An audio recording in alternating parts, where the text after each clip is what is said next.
Nandini rapid reader से चौथा chapter है रानी दुर्गावती।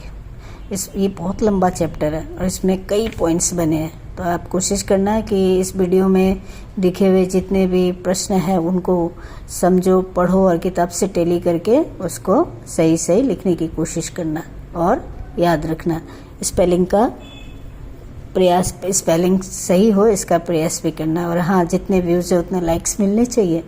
अगर आप कंजूसी करते हो लाइक करने में तो फिर मैं नंबर देने में कंजूसी करूँगी। जितने व्यूज़ उतने लाइक्स होंगे, और अगर ऐसा नहीं है तो फिर नंबर भी अच्छे नहीं मिलेंगे, क्योंकि आप कंजूस बन सकते हो तो मैं भी कंजूस बन सकती हूँ, आप सेल्फिश बन सकते हो तो मैं भी सेल्फिश बन सकती हूँ।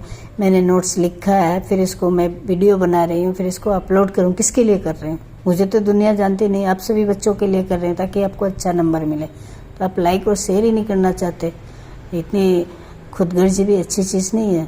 तो जल्दी से जितना भी व्यूज़ है, जितने भी वीडियोज़ है उतने लाइक्स होनी चाहिए, वरना मैं भी सेल्फिश हो जाऊंगी।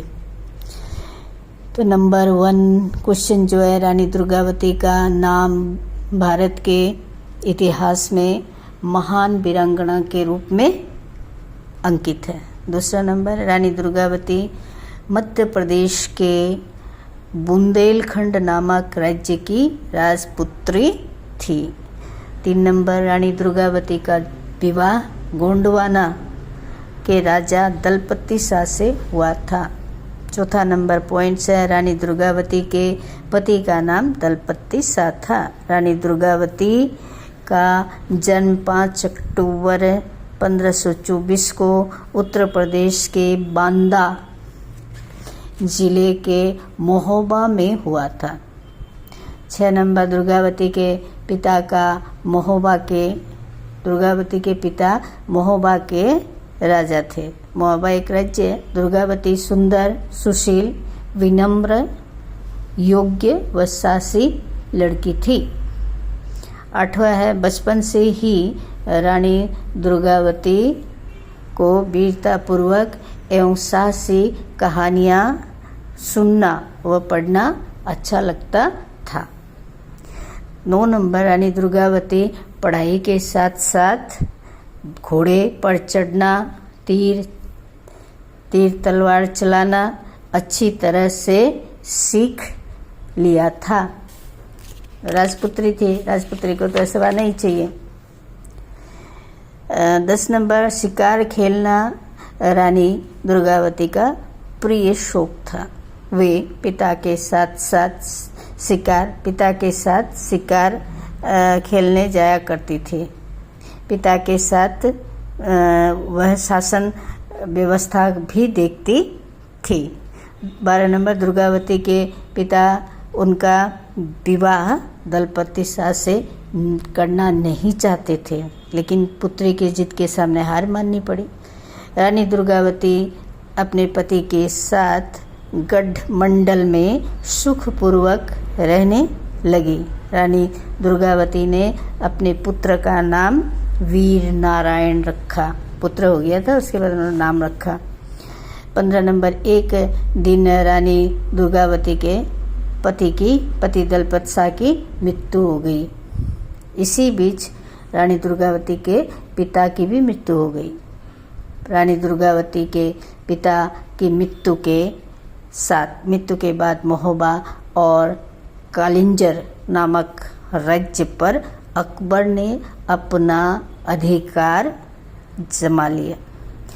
पति की मृत्यु के बाद रानी दुर्गावती बेटे को गद्दी पर बैठाया और खुद उसकी संरक्षिका यानी बॉडीगार्ड बनी। रानी दुर्गावती प्रजा के निकट रहने के लिए यात्राएं किया करती थी। वे शेरों का शिकार भी करती थी। रानी दुर्गावती अपने मंत्री आधार सिंह के सहयोग से अपने राज्य का विस्तार कर लिया था। आधार सिंह याद रखना।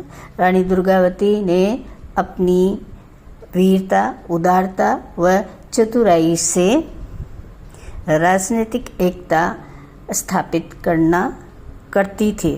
दुर्गावती की ख्याति दूर दूर तक फैल गई और गोंडवाना राज्य की गिनती शक्तिशाली राज्यों में होने लगी। अकबर के सलाहकारों ने अकबर को उकसाया कि गोंडवाना की शासक एक औरत है, उसका नाम है दुर्गावती, अतः गोंडवाना को अपने अधीन करना आसान है। रानी दुर्गावती की योग्यता एवं वीरता की प्रशंसा सुनकर अकबर ने गोंडवाना पर चढ़ाई करने के लिए आसफ खां को भेजा। उसका सैनिक का नाम था आसफ खां। आसफ खां ने रानी दुर्गावती को संदेश भेजा, आप एक नारी है, राज करना नारी का काम नहीं, नारी को राजमहल में आनंद करना चाहिए। बड़ा बदतमीज था वो। 25 नंबर है, शासक आसफ खां की इस बात पर रानी, उनके मंत्रीगण और राजकुमार वीर नारायण क्रोधित हो उठे। राजकुमार ने कहा, अकबर इतना दुस्साहस कर रहा है, दिखा रहा है, उसमें हिम्मत है तो मेरे सामने आए। आसफ खां सोचता था कि दुर्गावती एक महिला है, वह अकबर के प्रताप से भयभीत होकर डर जाएगी, परंतु रानी दुर्गावती वीर, निडर तथा साहसी महिला थी। 27 नंबर, रानी दुर्गावती के मंत्री ने जब आसफ खां की विशाल सेना के बारे में रानी दुर्गावती को बताया तो वे डरी नहीं, वरन कहने लगी, कलंकित जीवन जीने से अच्छा है शान से मर जाना। 28 नंबर, रण क्षेत्र में रानी उत्साहित होकर शत्रुओं को काटने लगी। सेना भी शत्रुओं पर टूट पड़ी। आसफ खान बड़ी कठिनाई से अपने प्राण बचाकर भागा। आसफ खां की हार देखकर अकबर बड़ा लज्जित हुआ। 29 नंबर, राजधानी में रानी दुर्गावती का विजय उत्सव चल रहा था। उसी समय गढ़मंडल के एक सरदार ने बगावत करते हुए राज्य का सारा भेद आसफ खां को बता दिया। 30 नंबर, अपनी हार का बदला लेने के लिए आसफ खां ने तीसरी बार गढ़मंडल पर हमला कर दिया। इस बार रानी ने सेना का नेतृत्व अपने पुत्र को देकर स्वयं एक टुकड़ी का निर्णय संभाला। 31 नंबर, रानी और उनका पुत्र वीर नारायण घायल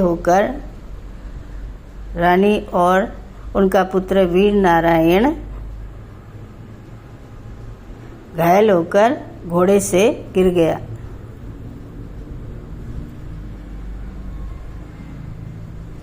रानी और नहीं, रानी का पुत्र केवल, और नहीं है, और काट दो। रानी का पुत्र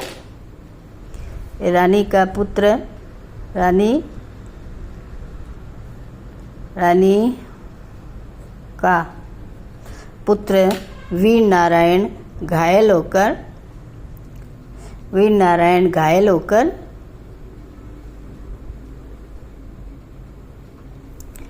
घायल होकर घोड़े से गिर गया।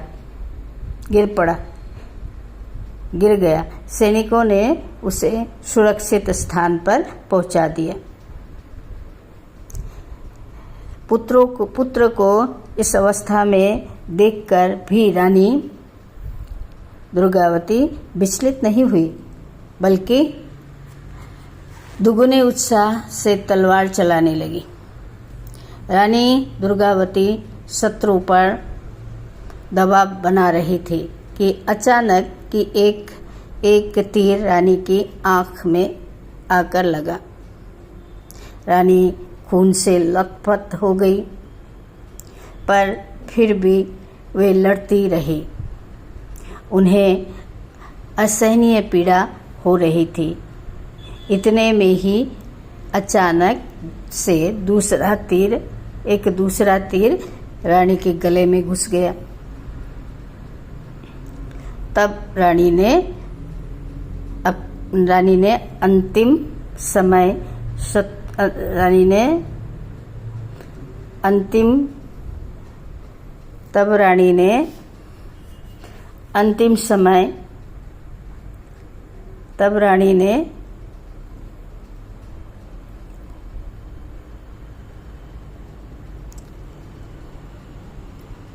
अंतिम समय शत्रु के हाथ न आने के लिए खुद को अपनी कटार से प्रहार किया और जीवन को समाप्त कर लिया, क्योंकि वह शत्रु के हाथ में नहीं आना चाहती थी। उसने खुद ही अपनी छाती में कटार भोंक लिया और प्राण त्याग दिया। 33 नंबर, रानी दुर्गावती का शासन काल के बारे में गढ़ मंडल के शिलालेख यानी पत्थरों पर अच्छी प्रशंसा की गई है। उनका शासनकाल समृद्धि का काल था। वह प्रजा पालन के लिए हर समय तैयार रहती थी। इतिहास 34 नंबर, इतिहास में ऐसी 2 ही महिलाओं का नाम आता है जिन्होंने अकबर की विशाल सेना से टक्कर ली तथा मुगलों के शासन विस्तार को रोका, और वे थी एक तो थी रानी दुर्गावती और दूसरी थी चांद बीबी। ये दोनों बहुत ही इम्पोर्टेंट है, याद रखना। और जैसा मैंने कहा है, लाइक करना, सब्सक्राइब करना, शेयर करना, ताकि दूसरों का भी भला हो। और इतनी मेहनत से मैंने नोट्स बनाया, किसके लिए? आपके लिए। अगर आप मेरे बारे में नहीं सोचोगे तो मैं भी आपके बारे में नहीं सोचूंगी। Remember this, I love you still, but I want love from you also, no.